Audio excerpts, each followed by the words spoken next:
Good afternoon. My name's Steve, and I'm going to be the host of today's Hangout.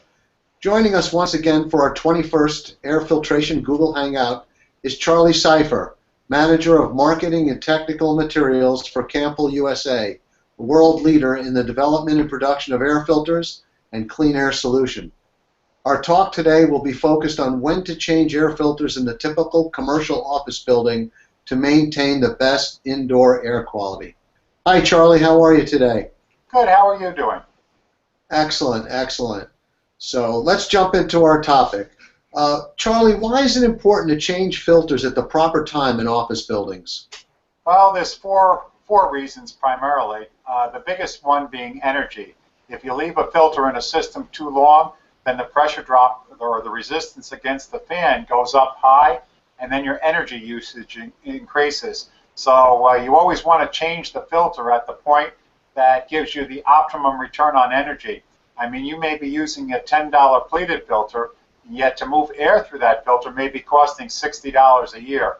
So you want to keep that $60 a year down in the $30 to $40 range instead of way up there. The other item is you want the return on investment.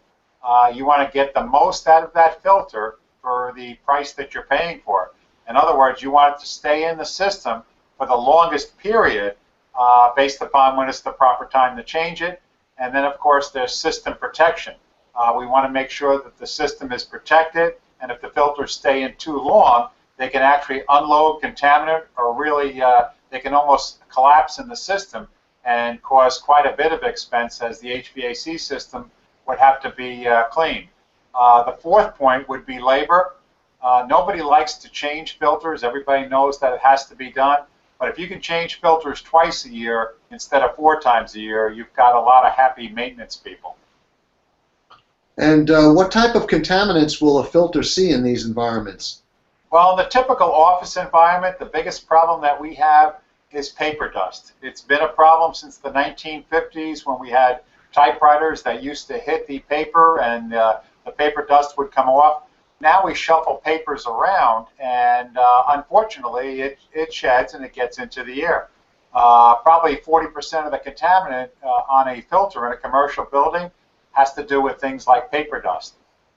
Building item dust, and by that I mean people walking on carpeting. You know, where does carpeting go over a period of time? You see the paths worn in the carpeting.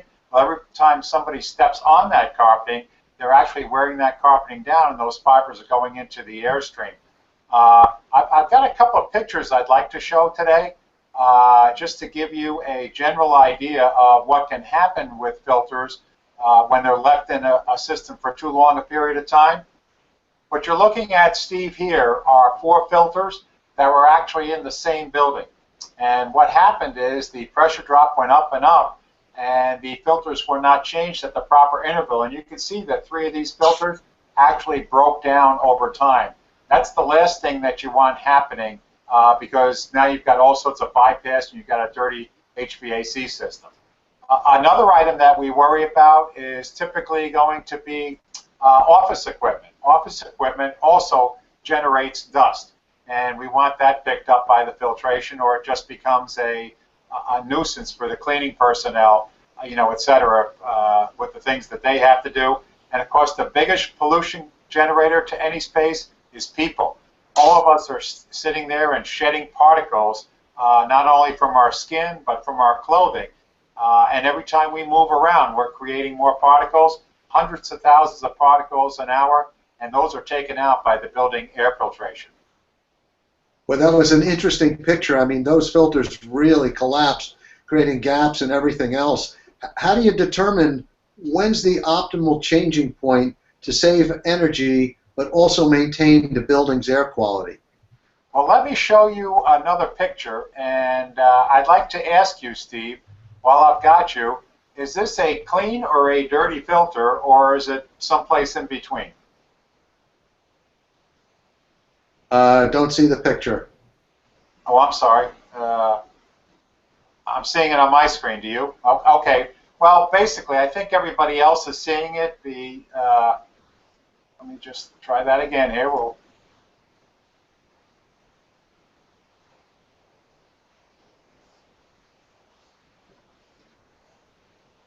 There you go, Steve. Can you see that now? Yeah, there we go. Okay. My apologies, but what would you say the condition of that filter is in? It looks dirty. I mean, it looks like it's collected an awful lot of particulate in the folds. If I were to guess, I'd say that it was time to replace it.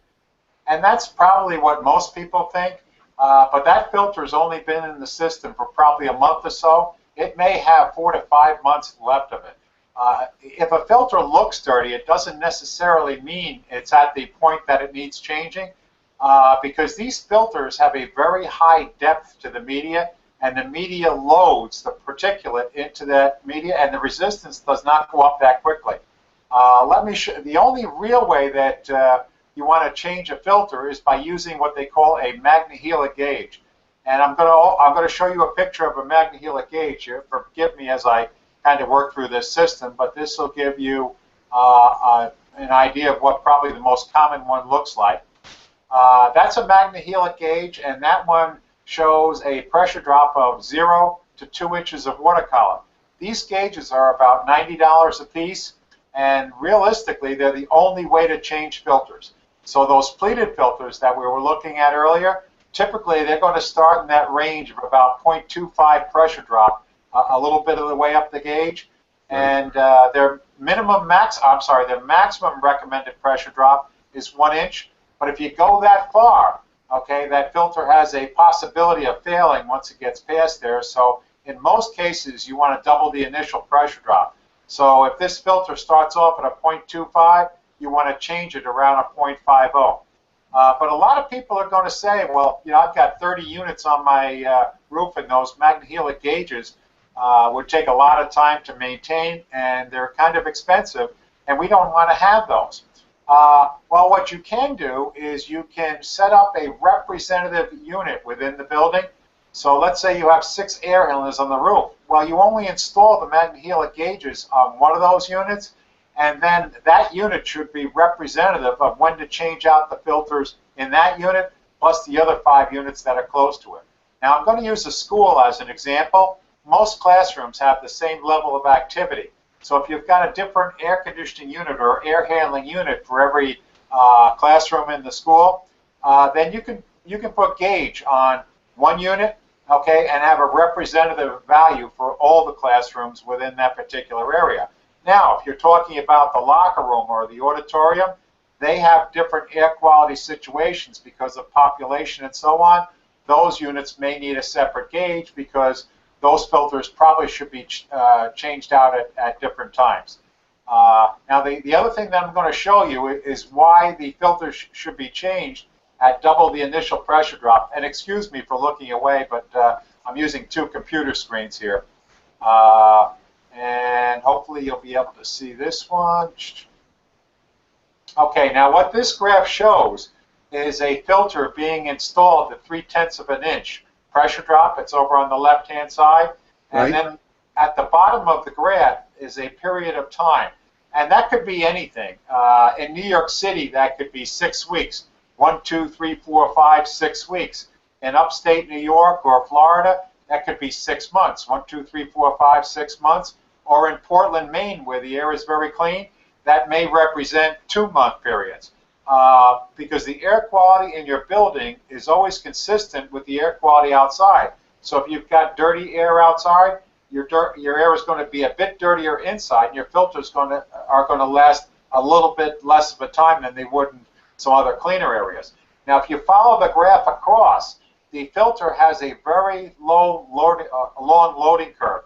In other words, you put it in the first month, and you go over to the second month, the pressure drop has hardly gone up at all. You go over to the third month, maybe it's gone up a little bit.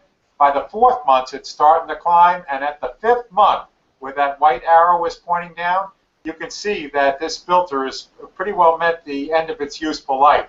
The other thing that you'll note is that the graph keeps going up rather sharply. That's why we say double the initial pressure drop, and it's time to change the filter. Okay, because in that last 1/6 of that period of that filter's life, the pressure drop can go up very fast, and if you miss the proper change-out period, you could possibly have filter failure. So, so that's kind of my little short thing on how to change filters. You can find more information on our site, but let's continue with our conversation here. Sure. Should the people changing the filters have any concerns with all that particulate you're pointing to?